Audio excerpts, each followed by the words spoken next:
Okay, so I'm going to tell you about a study that I am conducting at the moment, or have conducted recently, which compares the output of early bilinguals in both their heritage and dominant language, so Polish and English, with the output of monolingual speakers. And I am studying a population of Polish heritage speakers who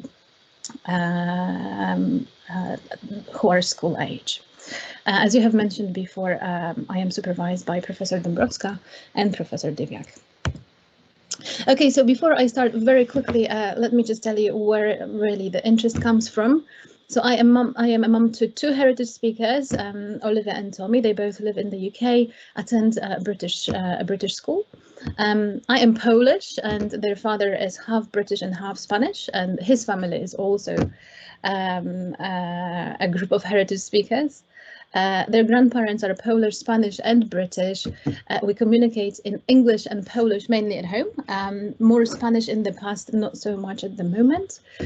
We try to spend our holidays in between Poland and Spain, not so much recently. They both attend a Polish Saturday school, and in the past they had Spanish au pairs.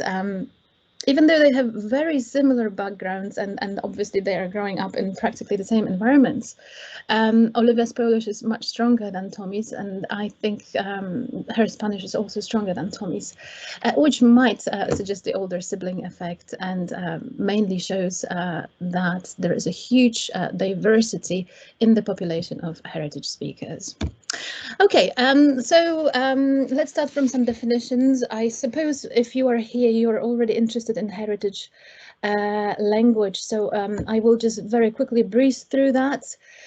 So Fishman proposed this wide definition of heritage speakers, which heritage speaker where anyone who has an ethnic or cultural connection to that language can be called heritage speaker. Now, that would make me a heritage speaker because my great-great-grandfather, I think, was Italian, but I have never had any contact with Italian. I don't speak the language. I might know one or two language words, but obviously from the perspective of heritage language acquisition, this definition is not particularly helpful. Valdez proposed this definition, which is more narrow. Individuals raised in homes where a language other than English is spoken, who are to some degree bilingual in English and the heritage language. Again, this is very English-centered, but it has a lot of those ingredients that I think are important when we look at heritage language acquisition. I am going to take this Montrose definition. So heritage speakers are early bilinguals of a minority language. It's simple and short, but it does imply that the acquisition has to start early in the childhood. There has to be some competence, and that heritage language has to be the minority language. I should also mention that in my presentation, I am going to use early bilinguals and heritage speakers to refer to the same group of people. And finally, a language qualifies as a heritage language if it is a language spoken at home or otherwise readily available to young children. And crucially, this language is not a dominant language of the larger national societies. This is a definition by Rotman that I am going to go by. The main characteristic, I think, within the heritage language population, heritage speaking population, is the significant variation in their linguistic skills. And this is what we're going to look at and try to analyze where it comes from and what causes it. So in order to explain to you why I am interested in that, in later language acquisition, heritage language acquisition, I would like you to have a look at this graph, which maybe many of you already know. So this is the idealized development through the lifespan of two languages side by side. This is obviously not what often happens in reality, and this is probably what I believed would happen to my children when I became a mom. I thought they would just effortlessly learn both languages and speak them well, ultimately become balanced bilinguals. But the reality often is different, and although we have to remember that this is just a trajectory, because heritage speakers are a hugely diverse population. This seems to be the trajectory of development of heritage speakers. Now, if you look at the black and grey lines, they show the development of the majority language in heritage speakers. So whether they start at birth or slightly later, usually when they start education, the outcome usually is very similar or the same as in the case of monolingual speakers.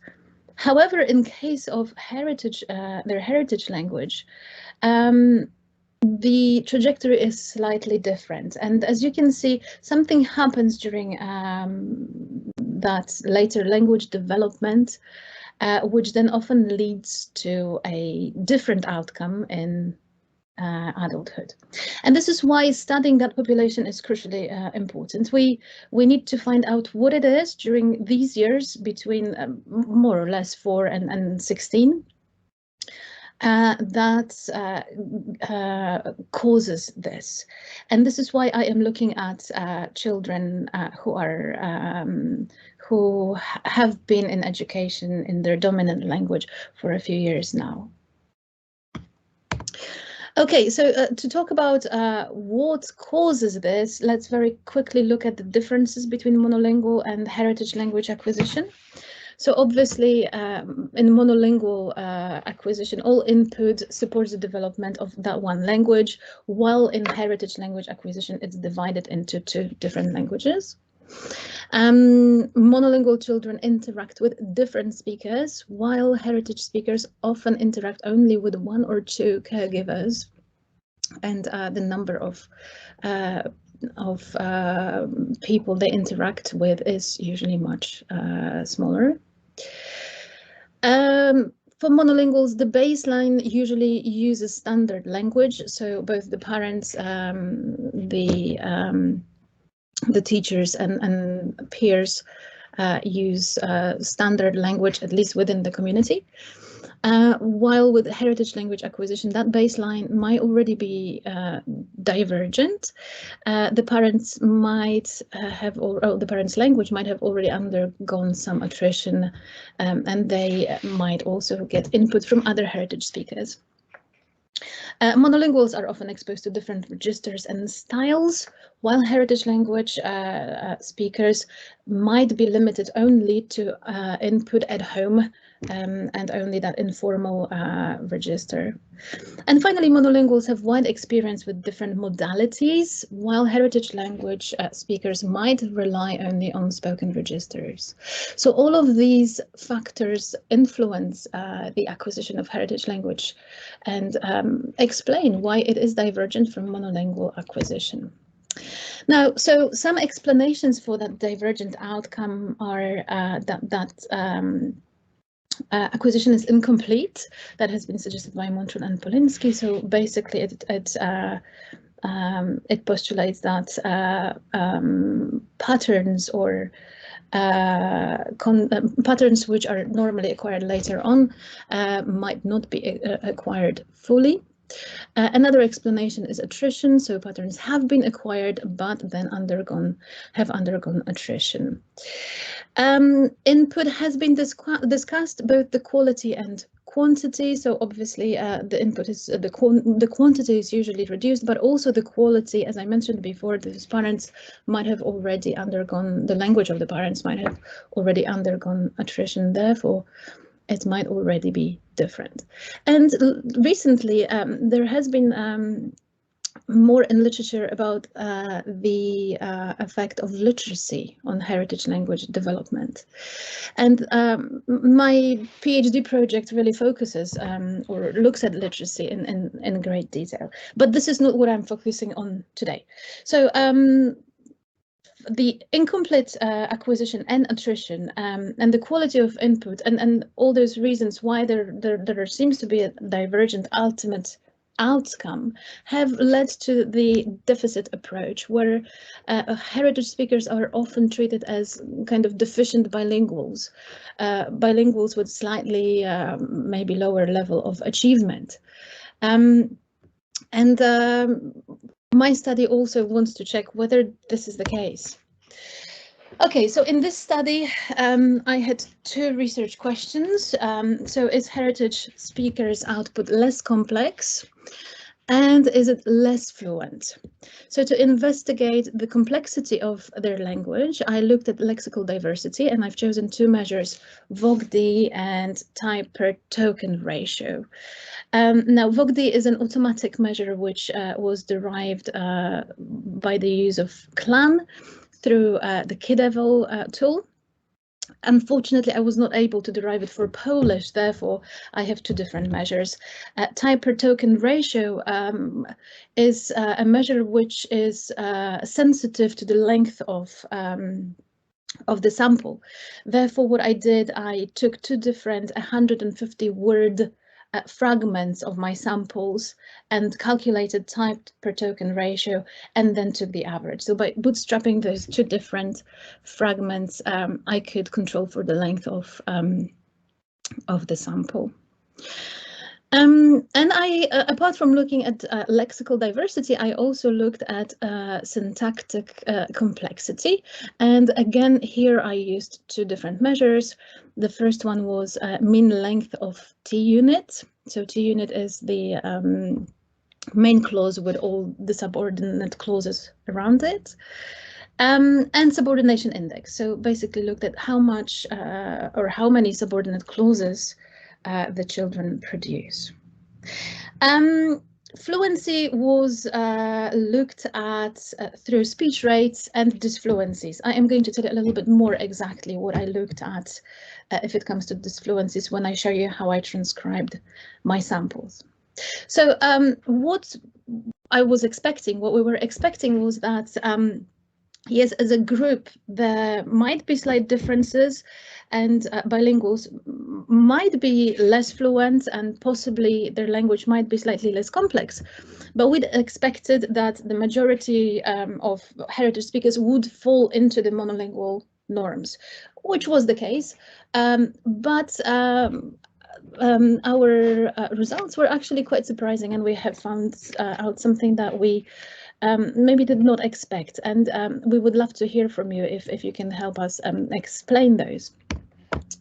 Okay, so I should probably mention that this study is a part of a larger study where I look at the role of exposure, literacy, motivation, and aptitude in the acquisition of Polish as a heritage language. I look at predictors of heritage language acquisition, and I'm checking if those are similar to the predictors of dominant language acquisition. I also look at the development of both languages cross-linguistically. So it's a longitudinal study.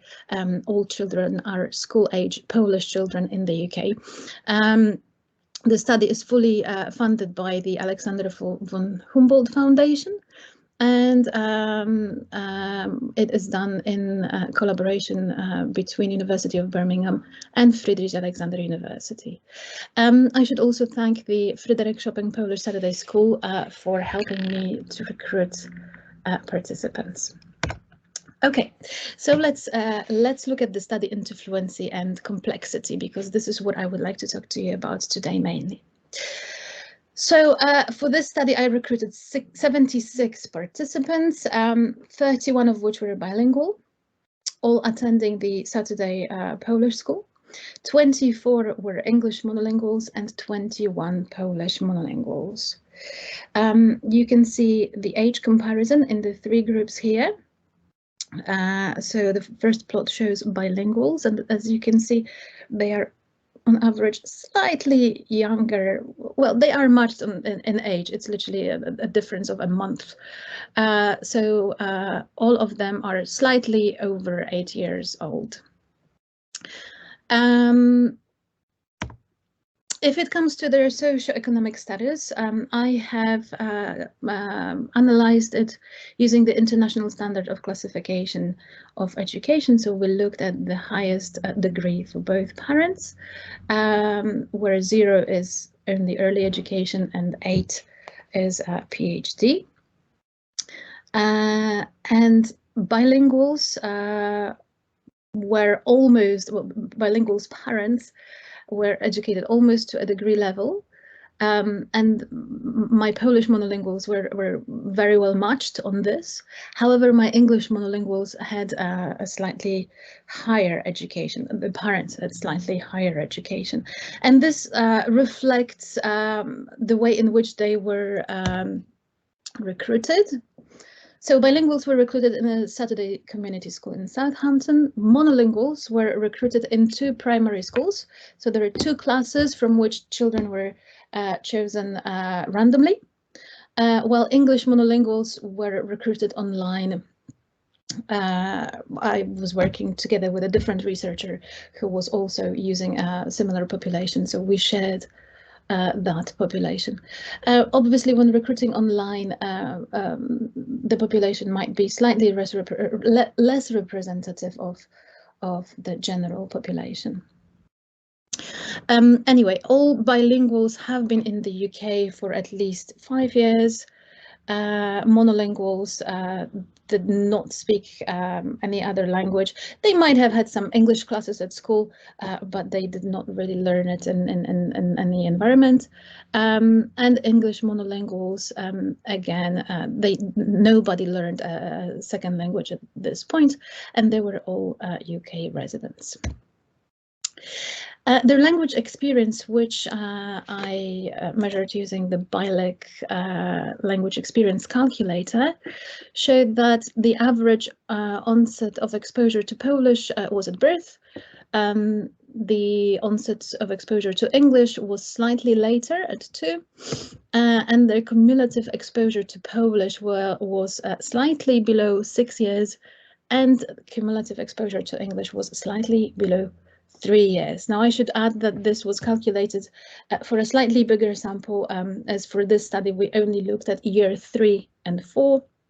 So 3 or 4 kids in this calculation are from a broader sample. I was planning to calculate it for this talk, but I didn't. But I think it still pretty much illustrates this sample here as well, but take it with a little bit of caution. So the design of the study is we looked at complexity, so you can see that in red, and fluency in blue. Syntactic complexity index, mean length of T units, as I mentioned before, and lexical diversity, and then speech rates and the dysfluencies, and then looked at them as a function of group. Okay, so before I tell you about the results, let me very briefly tell you how I analyzed speech samples. So the task that I asked my participants to do was the frog story, and I asked them also to tell me about the rules of a game that they like. The transcription was done in a clan. The coding was done following the manual, and it is shared on Open Science on OSF, and the samples will also be donated to Childers. And the tools I have used were CLAN, PRAT, and a number of measures derived manually. Okay, so let me give you a very short example of the task. So the narrative was "Frog, where are you?", which is a very common task used in the research. And this is the sample, an example of the sample that we got. Snakes and ladders. Snakes and ladders. Sorry, that is the game, obviously. Here is the narrative. Once upon a time, there was a boy and his dog. They had a pet frog. Oh, that rhymes. The boy had a rather messy room with tops on the floor, a purple bed, and red welly boots. Okay. So in the other task, we asked the children to describe the instructions for their favorite game in order to get some expository language. Now, I have not finished analyzing the expository language, so I will not be able to give you the results of this yet. So today I am going to mainly focus on the narrative. Okay, so transcription and coding. This is an example of what we got. So as you can see, we transcribed all utterances as T units, and we marked dysfluencies. So we marked pauses, repetitions, retractions, and any filled pauses or hesitations. We have also marked any diversions from standard language and just added a description on the comment or error tier. Now the pauses were marked intuitively, so in line with Schmidt and Beers-Fagersten.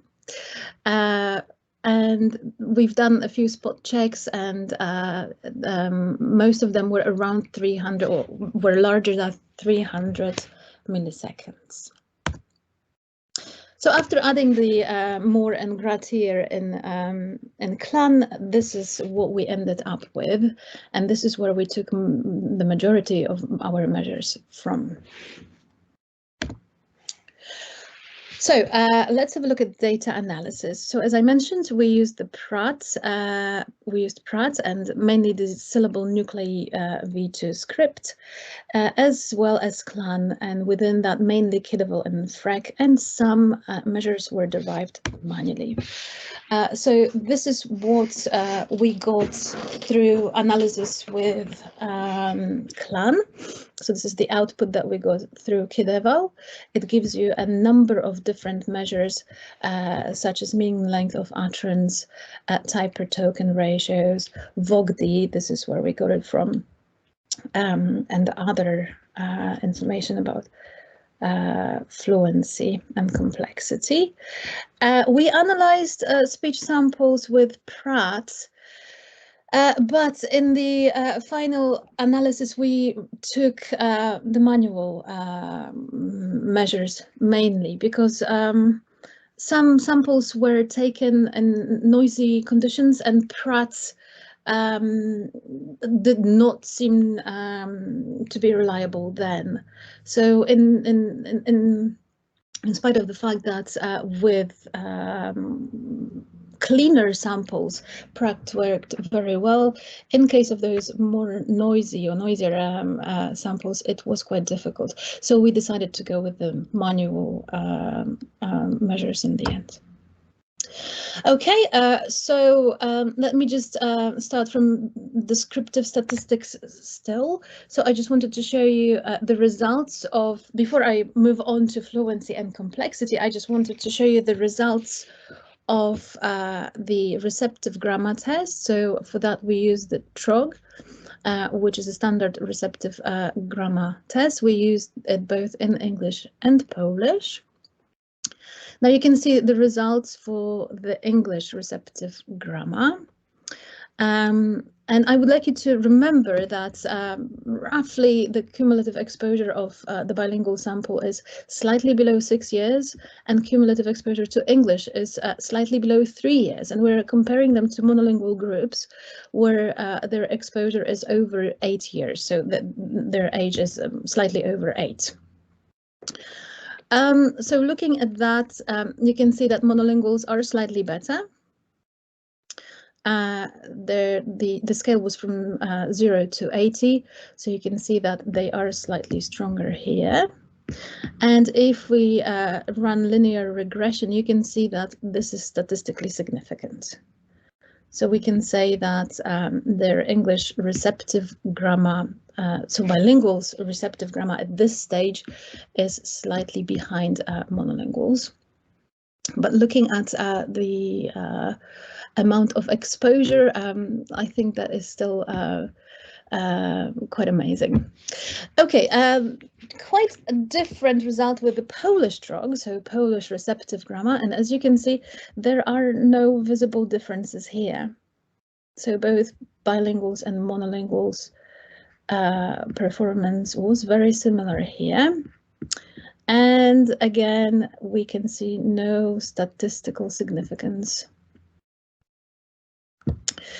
Okay, so we know that possibly they are still more dominant in Polish, so that language shift probably has not happened yet, even though they're over 8 years old. Let's have a look at speech rates then. Let's move on to fluency. So if it comes to speech rates, the monolingual group on average was slightly faster than the bilingual group,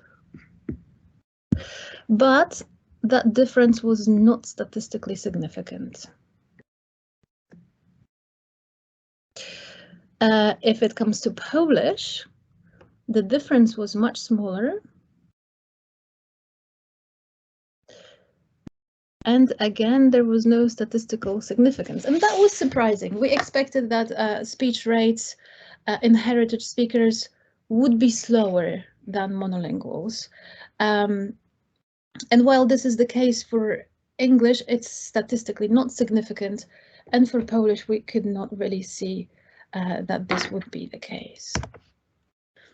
There was a slightly different result with Dysfluencies. So as I said, we looked at pauses, filled pauses, repetitions and retractions, and we looked at a number of those per time. So if it comes to Polish, so their heritage language, bilinguals output is characterized by more Dysfluencies than monolinguals. And that effect is statistically significant. And this is what we expected here. I would like to get back to it and maybe discuss what the reason is after I show you the complexity measures. English Dysfluency, again, a similar effect. Polish bilinguals are slightly more dysfluent than monolinguals. And that result is statistically significant.